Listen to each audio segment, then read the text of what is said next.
Selamat pagi sahabat Ragam, apa kabar Anda pagi ini? Semoga dalam keadaan sehat jasmani dan rohani ya. Ragam Indonesia hadir kembali pagi ini untuk menemani aktivitas Anda dengan serangkaian informasi yang menarik dan tentu saja unik dari berbagai wilayah di Nusantara kita tercinta Indonesia.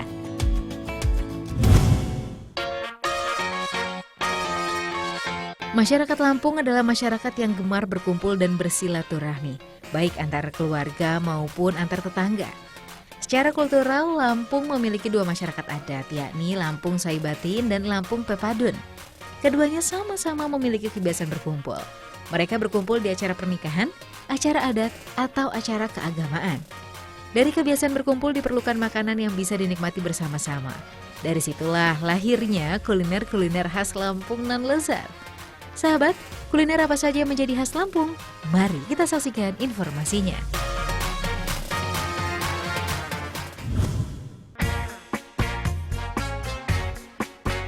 Bagi Anda yang ingin mencicipi kekhasan kuliner Lampung Barat, banyak sekali olahan kuliner dengan cita rasa yang nikmat bisa dengan mudah Anda temukan.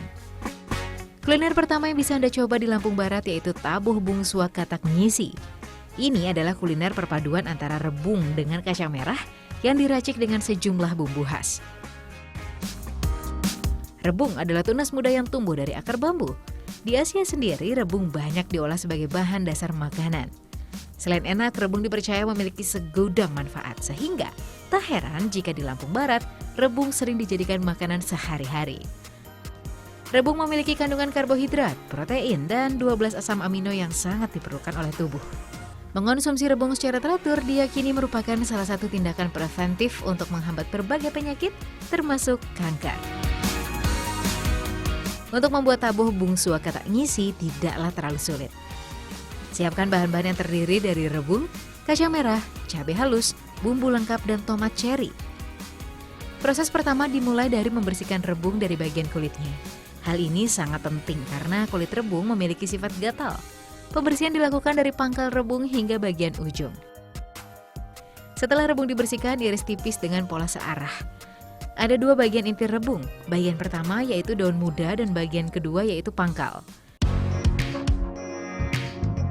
Rebus selama 30 menit hingga rebung mengeluarkan aroma. Kemudian masuk ke tahap pembuatan. Ada yang unik dari proses membuat gulai di Lampung Barat, di mana tidak menggunakan minyak sayur sebagai media pematangan. Panaskan air hingga mendidih, masukkan semua bumbu yang sudah dihaluskan dan tunggu hingga harum. Selanjutnya campurkan irisan rebung, kacang merah dan bumbu tambahan sebagai penambah cita rasa. Diamkan hingga mendidih dan tabuh bungsua katak ngisi siap Anda nikmati. Rebung memiliki rasa yang sangat gurih, apalagi ditambah dengan sentuhan kacang merah yang lezat, dijamin membuat siapa saja yang menikmatinya nagih. Coba saja.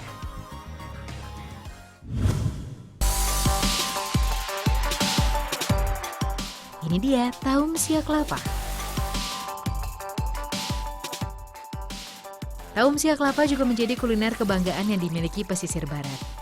Olahan yang satu ini begitu primadona di kalangan masyarakat Kabupaten Pesisir Barat.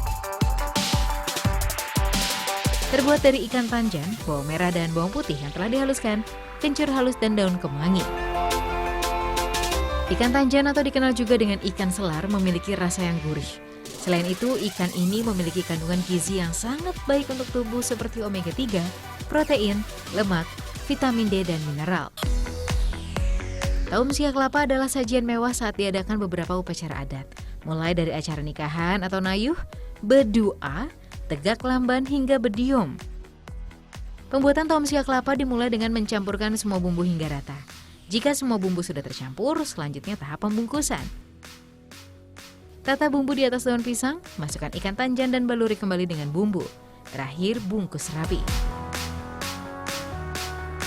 Bakar taum siak kelapa selama 15 menit hingga bumbu meresap ke dalam daging ikan tanjan. Taum siak kelapa memiliki rasa yang sangat nikmat. Di balik ceritanya yang panjang, resep taum siak kelapa hingga kini terus ada dan tak tergerus zaman. Tertarik mencoba?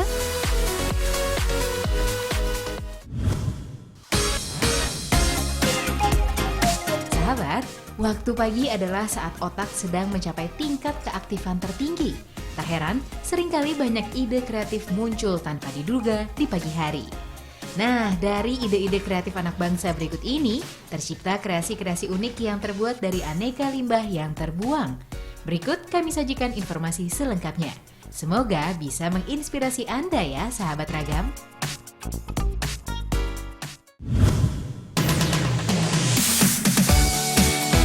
Sahabat, siapa sangka jika per bekas mobil yang selama ini terbuang bisa disulap menjadi barang berharga, bahkan bernilai jual tinggi. Di tangan warga desa Cilangkap, Kecamatan Manonjaya, Tasikmalaya, besi-besi bekas ini diolah menjadi golok tradisional yang sangat unik. Namanya golok galonggong. Nama galonggong berasal dari nama salah satu kampung yang terletak di desa Cilangkap ini, sahabat ragam. Di sini, keahlian membuat golok didapat secara turun-temurun. Bahkan, ketajaman si golok sudah kondang sejak zaman penjajahan Belanda. Yuk kita ikuti proses pembuatannya. Pertama, ukur lempengan per bekas sesuai bentuk golok yang diinginkan. Bakar dengan panas bersuhu 600 derajat Celcius. Wah, harus ekstra hati-hati dalam tahapan ini nih, supaya baranya tak terkena tangan. Lempengan yang masih membara ini segera dipotong dan dibelah-belah. Proses ini harus dilakukan secara cepat agar besi tak dingin dan kembali mengeras.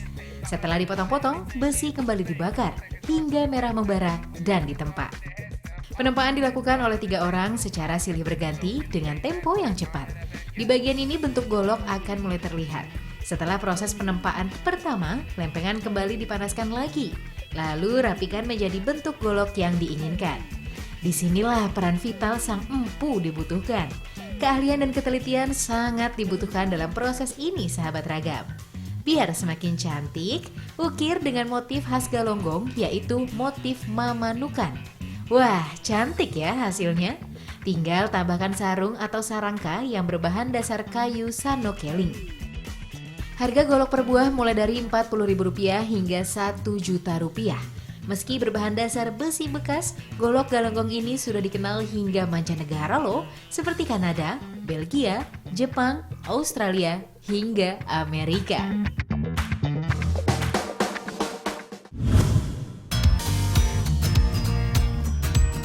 Sahabat, dari Tasikmalaya kami akan mengajak Anda semua ke Yogyakarta. Tepatnya ke Desa Piungan yang merupakan sentra pembuatan panci dan wajan aluminium. Sentra industri rumahan ini sudah mulai berdiri sejak tahun 1980 dan tetap eksis meski semakin banyak produk impor serupa membanjiri tanah air. Bahan baku utama pembuatan wajan dan panci di sini adalah besi dan aluminium bekas loh. Orang Jogja biasa menyebutnya sebagai rongsokan. Ini nih bahan bakunya, sahabat ragam. Tata besi-besi bekasnya di atas tungku yang sudah dipanaskan selama beberapa jam dan suhunya mencapai kurang lebih 200 derajat Celcius. Tunggu hingga besi dan aluminium melebur dan berubah menjadi cairan. Aduk dengan alat khusus. Setelah semua bahan tercampur rata, saatnya melakukan pencetakan. Masukkan hasil leburan bahan-bahan kecetakan membentuk batangan, sahabat ragam. Proses pencetakan harus cepat agar cairan tak kering saat bersentuhan dengan udara. Tunggu hingga batangan mengeras selama 24 jam, barulah bisa dilanjutkan ke proses selanjutnya. Ini dia batangan yang sudah didinginkan sehari semalam. Batangan aluminium ini dilebur kembali pada suhu 600 derajat Celcius selama 3 jam lamanya. Kemudian cairan besi dan aluminium ini dimasukkan dalam cetakan wajan. Balik cetakan dan bagian pinggirnya diduduki agar posisi cetakan benar-benar lurus.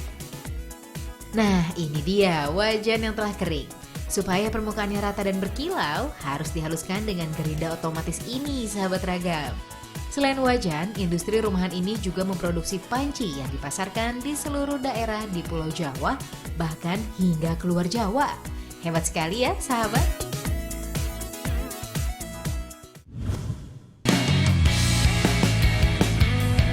Berikutnya kita akan bertemu dengan orang kreatif lain di Kota Malang, Jawa Timur.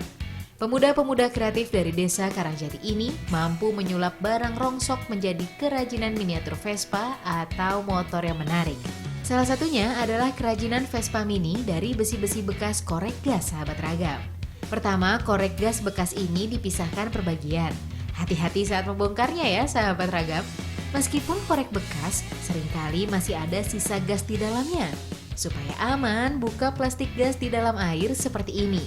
Lalu pisahkan bagian-bagiannya sesuai bentuk seperti bagian pemantik, roda pemantik, dan casing pemantik korek gas untuk mempermudah saat proses perakitan. Lem satu persatu bagian casing pemantik bekas korek gas hingga membentuk bodi miniatur Vespa seperti ini. Tambahkan roda pemantik untuk bagian roda Vespanya ya sahabat ragam. Setelah lem kering, cat menggunakan warna dasar dan kemudian lapisi dengan cat berwarna-warni. Agar lebih cantik, tambahkan cat glitter sebagai sentuhan akhir. Bagaimana sahabat ragam? Cantik bukan? Komunitas kreatif yang menamakan dirinya Kreatif Primitif Rongsok Craft ini sudah 2 tahun menggeluti seni instalasi miniatur dari barang bekas. Hasil karya mereka sering dipamerkan dalam beragam festival di Kota Malang dan mendapat sambutan hangat dari pengunjung. Di basecamp mereka, para pemuda kreatif ini bahkan membuka kesempatan bagi siapa saja yang ingin belajar membuat miniatur secara cuma-cuma loh.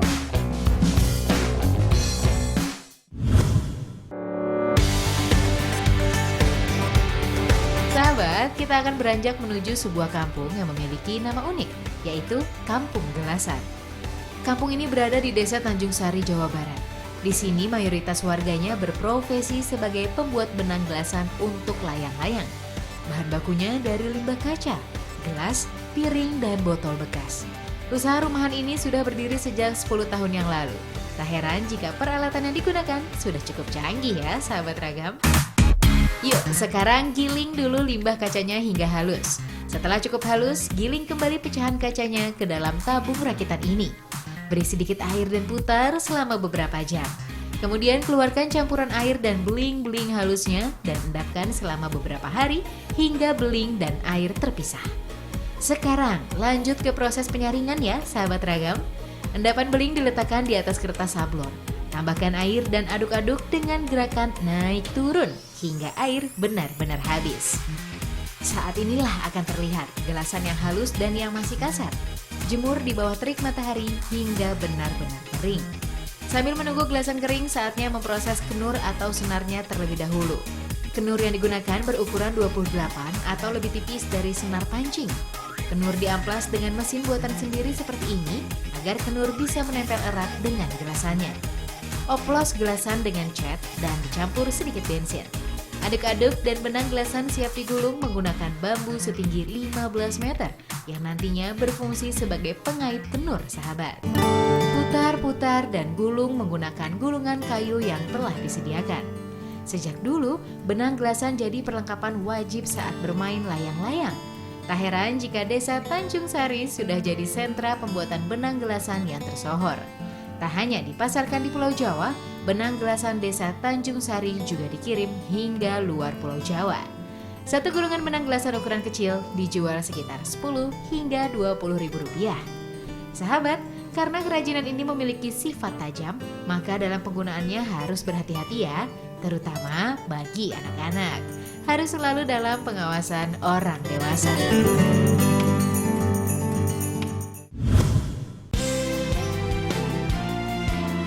Sahabat ragam, Nusantara mempunyai beribu-ribu tempat wisata yang indah, salah satunya wisata danau. Ya, objek wisata danau sebagai salah satu jenis objek wisata alam Indonesia patut kita banggakan. Keeksotisan danau-danau Indonesia ini akan membuat kita terpana karena keindahannya. Ingin tahu apa saja objek wisata danau Nusantara? Berikut informasinya.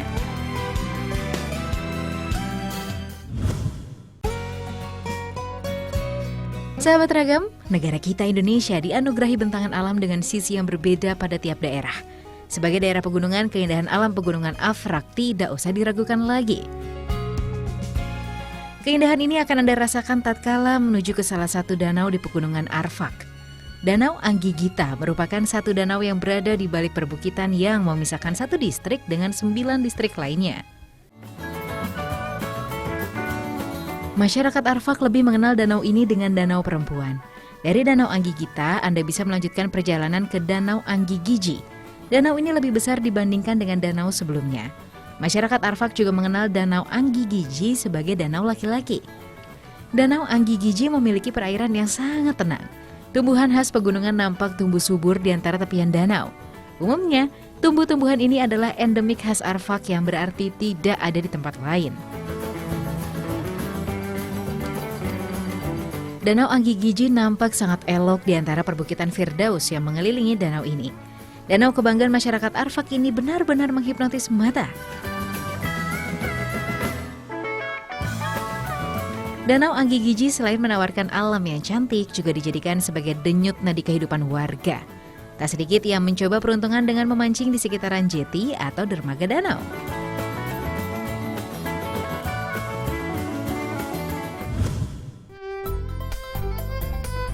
Menjejakkan kaki di kota Takengon, Kabupaten Aceh Tengah, Provinsi Nangro, Aceh Darussalam. Belum lengkap rasanya tanpa mengenal lebih dekat Danau Lutawar. Ini adalah sebuah danau yang menambah indah kota Takengon. Danau ini bak sebuah kilauan kristal di tengah pemukiman padat penduduk. Nama danau sendiri memiliki arti. Kata lut berarti laut, sedangkan tawar yaitu diambil dari airnya yang tawar.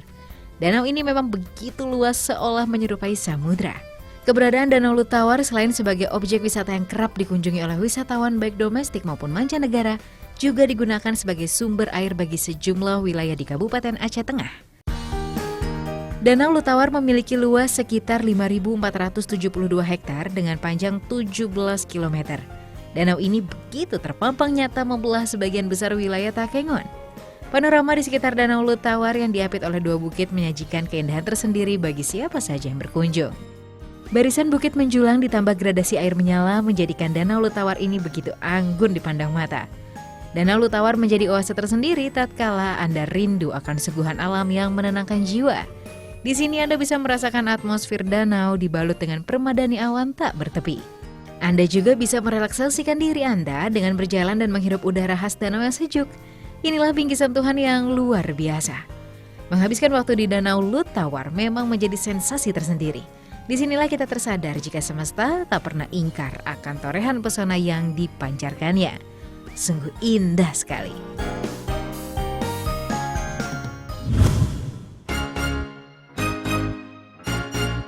Sahabat, spot yang paling indah dan wajib Anda kunjungi saat berada di Togean adalah Danau Ubur-Ubur yang terletak di Desa Tilupan yang tak jauh dari spot jembatan mangrove. Perjalanan menuju spot Danau Ubur-Ubur sangat memanjakan mata Anda. Sesampainya di sebuah cekungan kecil akan terlihat sebuah rangkaian kayu yang menjorok ke laut. Ini menandakan kita telah sampai di Danau Ubur-Ubur. Danau Ubur-Ubur hanya dipisahkan sebuah batu karang yang tidak terlalu tinggi dari laut, sehingga menghasilkan air payau. Tempat yang indah seperti laguna yang sangat besar yang dikelilingi rimbunnya pepohonan sekitar, membuat ubur-ubur dapat tenang berkembang biak di sini. Untuk melihat ubur-ubur yang indah, Anda harus snorkeling di sekitar Danau Ubur-Ubur. Sahabat Ragam, ubur-ubur di Togean ini merupakan jenis ubur-ubur yang tidak menyengat sehingga aman untuk dipegang. Ada dua jenis ubur-ubur di danau ini, yaitu Mastigias papua dan Aurelia aurita. Jenis Aurelia aurita atau moon jellyfish merupakan jenis ubur-ubur yang mempunyai warna putih dan transparan. Sedangkan Mastigias papua atau spot jellyfish merupakan jenis ubur-ubur yang paling banyak ditemui dengan corak bintik-bintik yang beragam. Kedua jenis ubur-ubur yang ada di Togean ini sama seperti yang ada di Danau Kakaban, Kalimantan Utara. Ada aturan yang harus diperhatikan saat Anda snorkeling melihat ubur-ubur di sini. Anda tidak diperbolehkan memakai sunblock, lotion, dan sejenisnya saat masuk ke dalam air. Hal ini akan mencemari air dan mengganggu kelangsungan hidup ubur-ubur. Saat Anda snorkeling, Anda tidak boleh menggunakan fin atau sepatu katak. Hal ini untuk menjaga agar tidak ada ubur-ubur yang terluka terkena fin. Serta jangan pegang ubur-ubur terlalu lama, karena akan membuat ubur-ubur terganggu. Bagi Anda yang tidak bisa berenang, tenang saja. Beningnya danau ubur-ubur membuat Anda dapat melihat ubur-ubur yang sedang naik ke permukaan. Rasakan sensasi berenang bersama ubur-ubur di sini tanpa takut untuk tersengat. Ini akan menjadi pengalaman Anda yang tidak akan terlupakan. Tunggu apa lagi? Ayo, rencanakan liburan Anda ke Pulau Togean.